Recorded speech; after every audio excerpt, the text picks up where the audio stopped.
You're watching GMT on BBC World News. Our top stories.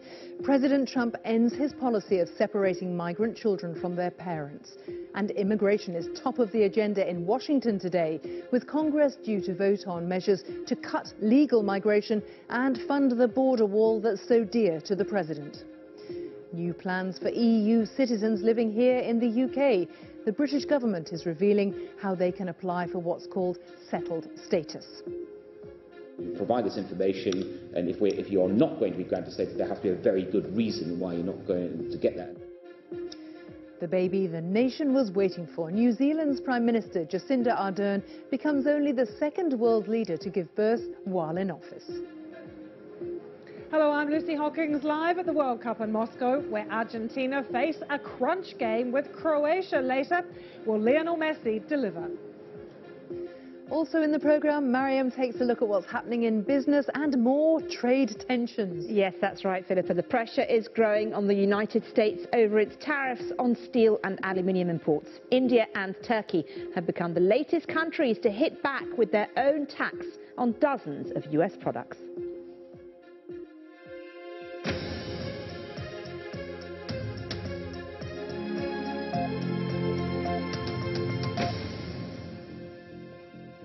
Hello and welcome to GMT. I'm Philippa Thomas. The US Congress will vote later today on new immigration laws. This is a very hot topic following President Trump's decision under huge pressure to reverse his policy of splitting up illegal migrant families who cross the Mexico border. But Mr. Trump insists he's staying tough on cutting migrant numbers and on the need to fund a border wall. We'll hear more about the wrangling in Congress in a moment, live from Capitol Hill. First, Gary O'Donoghue reports from the border in Texas. This stretch of the Rio Grande in Brownsville, Texas, is where many try to enter the United States. Every week, some drown in the attempt. Those who make it face arrest and prosecution. It's at centres like this that adults and children were being separated, leading to those now notorious images of children apparently housed in cages.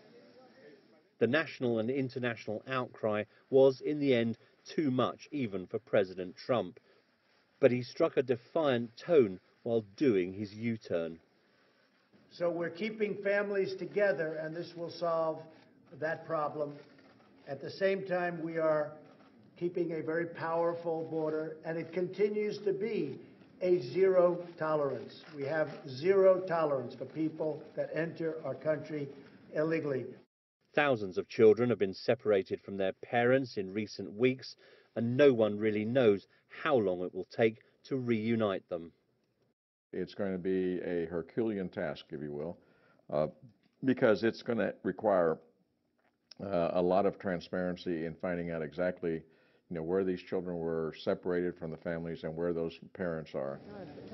The churches are often at the forefront of immigrant welfare in the Rio Grande Valley, and just hours after the stroke of the presidential pen, all denominations gathered in the rain to welcome the change of heart by the administration. Everyone at this gathering will be glad the president has ended the separation of children from their parents. But they also know that the policy of zero tolerance of people crossing the border illegally has not changed. And that could mean increasing numbers of adults and children in custody. Gary O'Donoghue, BBC News, McAllen, Texas. Well, Barbara Pletasher is at Capitol Hill for us. And Barbara, there's a lot for members of Congress to deal with today. What was the key motion that they'll be looking at, the compromise bill? Yeah, the compromise bill looks at wider, broader immigration issues. The whole discussion in Congress over these bills was triggered by one particular issue, which is the fate of undocumented immigrants who came here when they were children. So it was addressing that issue. It offers them a slow pathway to citizenship, but it deals with other things as well. It makes some cuts to legal immigration, and it also promises money for the border wall. And crucially, it does deal with that issue of family separation. Its fix is to basically allow the government to detain children for longer periods. Right now, the period is 20 days. That's why they're being separated from their families, and this would allow families to stay together, but the children could be detained indefinitely. So that's The gist of it, will it pass? It's really not clear at this point whether there will be enough votes to pass it. Conservatives are quite wary about supporting anything that they think looks as if they're backing asylum for undocumented immigrants, this pathway to citizenship, for example. And so they would need political cover from Mr. Trump in order to do that. And he has not forcefully endorsed this legislation. His officials say that he will support whatever bill the Congress passes, but I think the Conservatives feel that he has not put himself out strongly endorsing it enough for them to take a risk. And Barbara, on the issue of Mr. Trump's big, beautiful wall, is this the point where he gets a decent amount of funding, or perhaps not?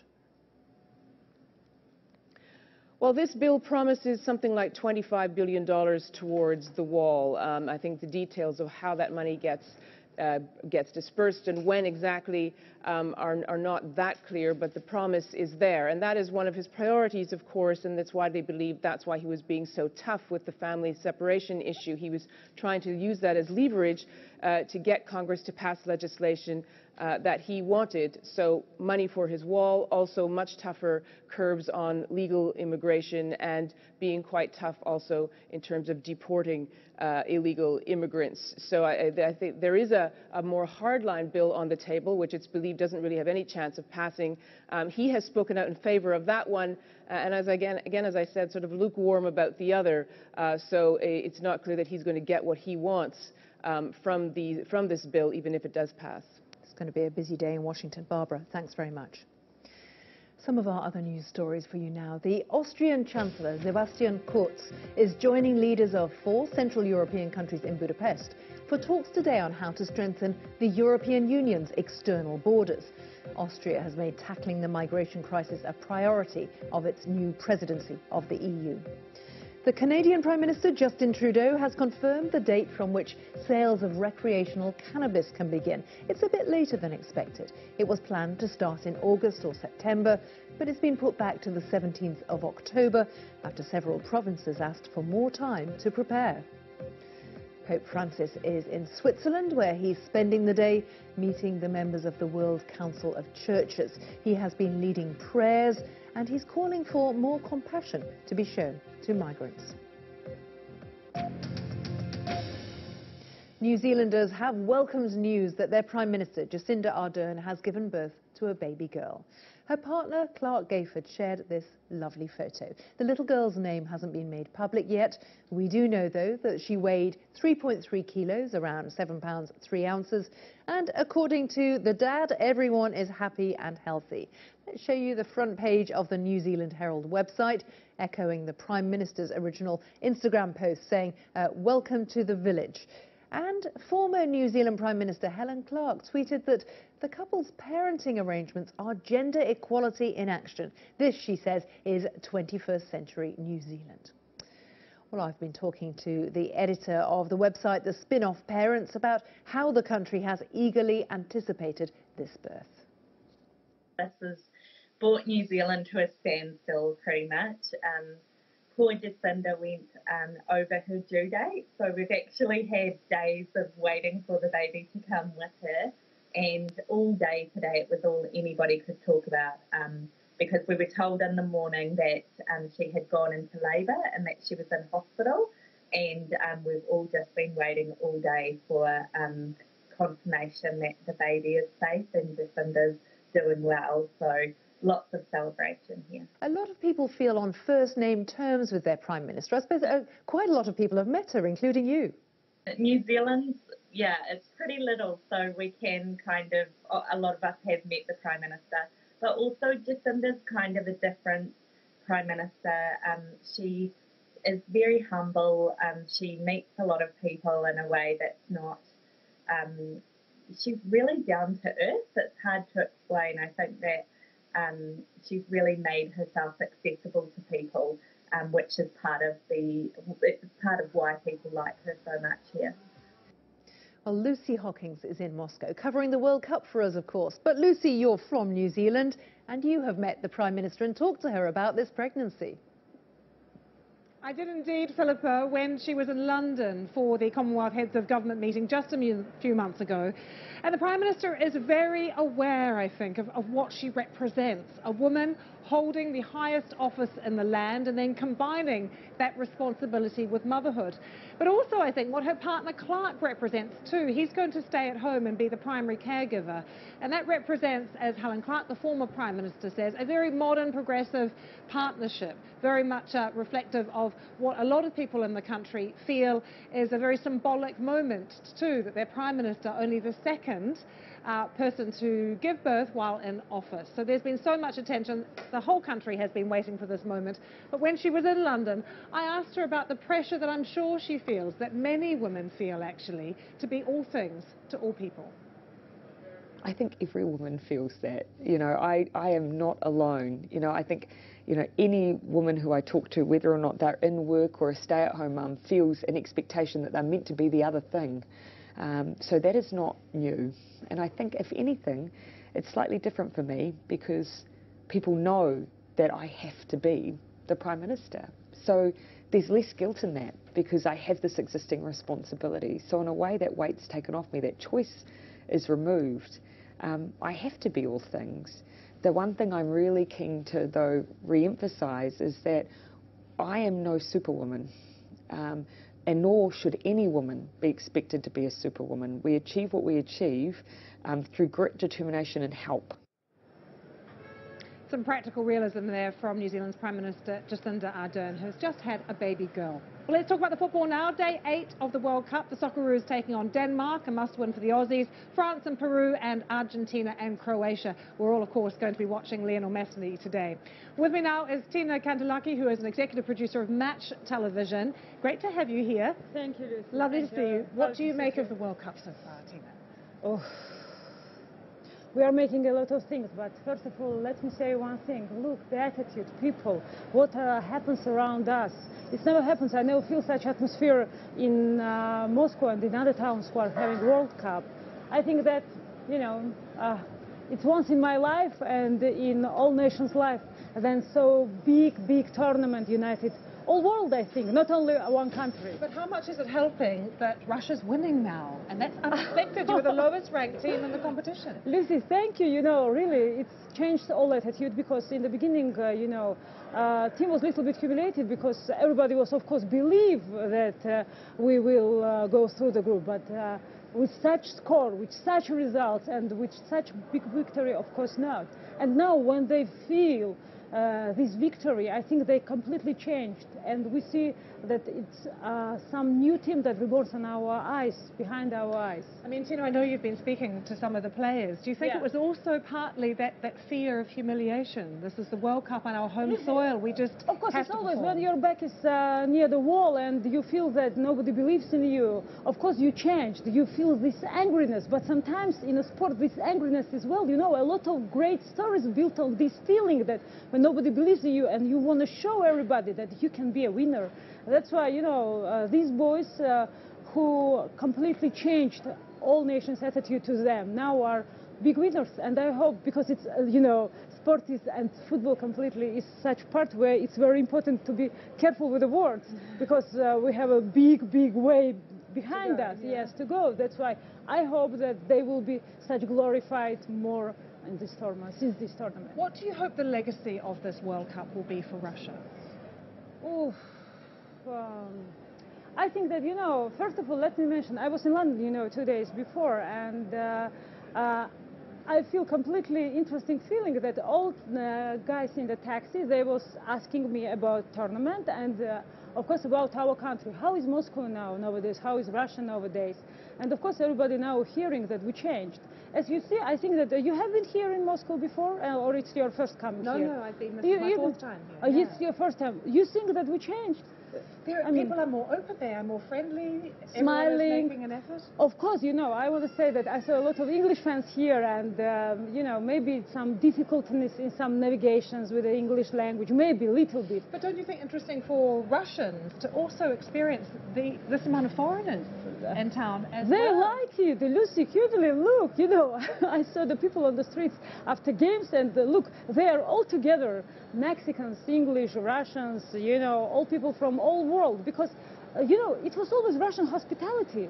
And maybe nowadays, because of some media, it was a little bit changed and people are amazing. But why is they are amazing? Russians were always very, I mean, open people, really, and warm people. And look on the street, they are not going, you gave me a right question that how they work now, people here, because everybody are spending times on the streets till late night. Do Russians associate politics with sport? Because for many people, they are still angry that Russia is hosting these games. Now I think that now, Lucy, everybody forget about this. Actually, how the conversation looked like, same in London. When I was in London, every taxist, he asked me about tournament, and second question was about Vladimir Putin. How is he, and tell me about him, and have you ever seen him, or something like this. Same here. I think that foreigners who came here, maybe they're reading something, depends on the, topics where they're interested in, maybe. But actually, right now, right here on the stadiums, I feel only energy that united people, because it's the biggest holiday for all world. I don't think that people use a lot of politics in this, but what's the big plus for my country is now that people, you listen, they are singing. They sing all day. And who sings now? I can't hear. You understand who sings now? Could be Australians, actually. Could be Australians. Could be Australians. Yeah, congratulations to all Australian nation. And, you know, everybody are singing, everybody are smiling, everybody wants to meet each other. That's why, in that case, Lucy, I think it's a big plus for us to show all world the new face of Russia. Tina, can I ask you about being a woman in such a powerful position here in Russia in what is very much seen as a male-dominated sport? Lucy, difficult for you? In the beginning it was difficult, yeah, of course. It's always difficult in a man's world to work in some men's area. But I think that you completely agree with me. In the beginning they always mention you as a woman, and then when you start to work, they always mention you as a professional. If you are professional, everybody forgets that you are a woman. If you are not professional, of course everybody starts thinking that you are blonde, you are a woman, you are 35 years old, and other things.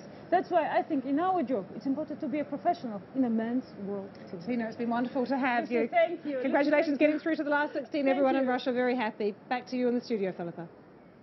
Lucy, thank you very much. Fascinating there from Tina. Do stay with us here on BBC World News. Still to come, we have a special report from Niger in the Sahara, where security forces are being trained to deal with terrorist threats.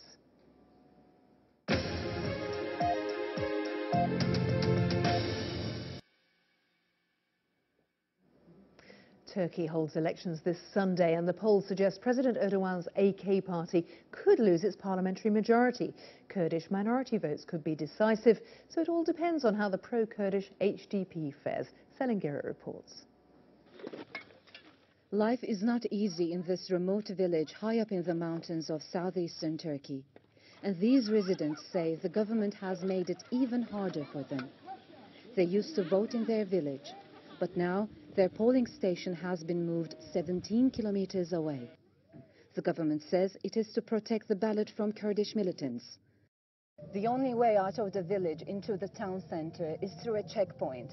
And once you're in town, you see a heavy police presence everywhere. Under a state of emergency, Turkey faces one of its tightest elections in years, and every vote counts. And Kurds could end up as kingmakers. When the ceasefire with the Kurdish PKK militants ended in 2015, curfews were declared in several cities and major military operations took place. A crackdown on the pro-Kurdish HDP party followed. The government accuses them of having links to the PKK. 9 MPs are still in jail, including the party's presidential candidate Selahattin Demirtas. In Istanbul, at a major HDP rally just days before the election, people hold their breath to watch Mr. Demirtas's speech.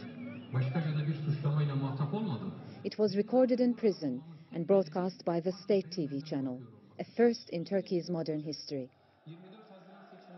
The HDP needs to win more than 10% of the vote to enter parliament. If it fails, the seats would go to President Erdogan's AKP, the second most popular party in the Kurdish region. The Kurdish vote could be a game changer. Selin Girit, BBC News, Turkey.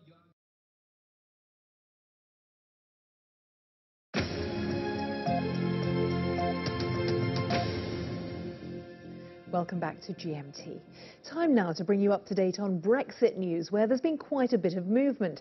Theresa May's government will today spell out the details of the deal it made with its own potential Conservative rebels that finally enabled the EU withdrawal bill to get through Parliament. Jean-Claude Juncker, President of the European Commission, is in Ireland for 2 days of meetings. The Irish Prime Minister saying there's not much time left to reach a Brexit agreement and much more must be done to sort out the Irish border issue.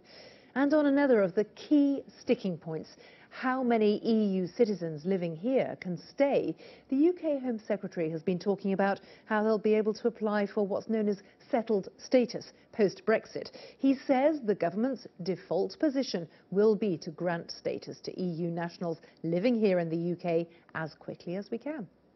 It will be very sort of driven by your default view that you provide this information, and if you're not going to be granted status, there has to be a very good reason why you're not going to get that, and that will probably be either, let's say, you've got a serious criminal conviction, or you've given some kind of false information on your identity or something of that type. Well, I'm joined now by Nicholas Hatton of the 3 Million, which campaigns on behalf of EU citizens here in the UK. And with us from Berlin, with the other side of the story, is Jane Golding from British in Europe, a campaign group for UK citizens living in the EU. Thank you, and both welcome to GMT. Nicholas, I'm going to begin with you. What do you think about the solution the UK government is offering? I think it's welcome that after 2 years of waiting for a solution, we can see some details finally, and some people will be reassured that the scheme will be quite simple and straightforward. But, and there's a but unfortunately, people have been so worried for such a long time that this statement will not be enough to reassure them. And when you say simple, relatively simple, I mean, is there clarity, is there detail on just how citizens will be able to apply to stay here? Well, it's mostly going to be, I mean, Amber Rudd famously said that it should be as simple as registering for an online store loyalty card. It won't be as simple as this, I wish it was, but it will be online, there'll be very little evidence to provide, and if the Home Office is true to their words, most people will then get their ID through this way, so they can stay after Brexit. And Nicholas, that matters, doesn't it? Because originally people were talking about they're going to have to upload pages and pages and so many documents. It was a real hurdle. Well, past experience have been challenging, negative. Diplomatically put. Yeah, because there's been a rejection of 30% of application for Europeans wanting to get their permanent residence certificates. So I think the Home Office has learned from their mistakes in that sense. But the Windrush fiasco has created a lot of former Caribbean immigrants. Yes. Yeah. So people are worried that if they don't, it's still an application. It's not a registration, so it can be declined. And we heard the Home Secretary saying that it'd be exceptional. Well, we'll make sure it is. Otherwise, we'll make a lot of noise because those that won't be able to apply or won't get their ID will be deemed as illegal after Brexit. And I think there could be the next Windrush in that sense. So we've got to be very careful. There's still a lot of concern there. Let's turn to Jane, because you are speaking on behalf of, I suppose, Brits who are in many different European countries, Jane. That's right. We are a coalition of different groups across the EU 27, and we have members in most countries across the EU 27, the most obviously in the largest countries like France, Spain, Germany, Italy, etc. How much clarity is there for you on what happens after Brexit? We don't have absolute clarity yet, because in December, at the last minute, in the common understanding that the UK and the EU reached, an additional option was added so that we could either end up with the existing system under EU law and just have our rights confirmed, or something similar to settled status. And that only became an option back in December because the UK obviously was insisting on that sort of option for EU citizens in the UK. And Jane, I just want to put to you something that the Home Secretary also said in a statement today. He said what's coming from Europe, from Brussels, is just not good enough. He said there aren't similar plans on how EU member states are going to support British nationals like you in their countries. Well, obviously, we welcome the fact that the Home Secretary is putting this back on the table, and any support that we're getting on getting clarity on the systems. But you have to remember that EU 27 countries, on the whole, are not starting from scratch. They have registration systems. We're registered. It's really just a question of whether and how those registration systems will be extended to us. If the Home Secretary and Theresa May are really serious about their rights, then what we really want them to do is put our continuing free movement back on the table, because that's critical for our members. Jane, thank you very much. Nicholas, we've only got a few seconds left on programme, but I just want to reflect the fact this is deeply emotional. It's about where your life is, where your future is. Mm-hmm. Absolutely. I never thought I was an immigrant. I came from another member state, and the atmosphere was very friendly and welcoming back in the 90s when I arrived.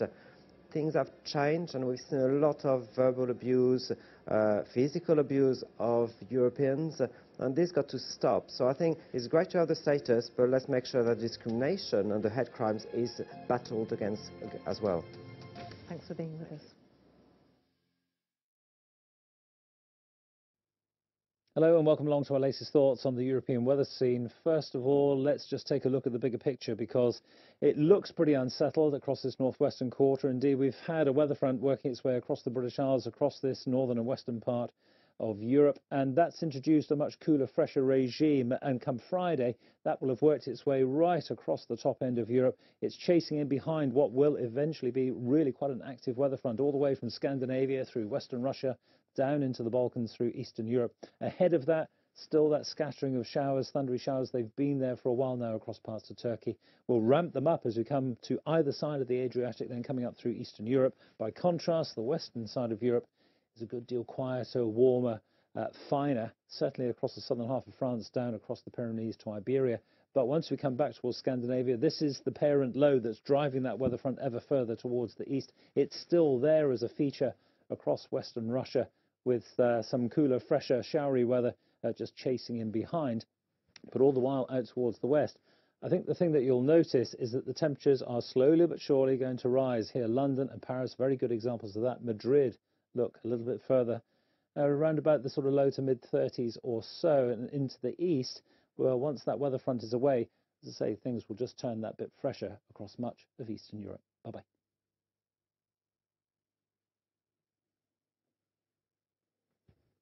Thank you.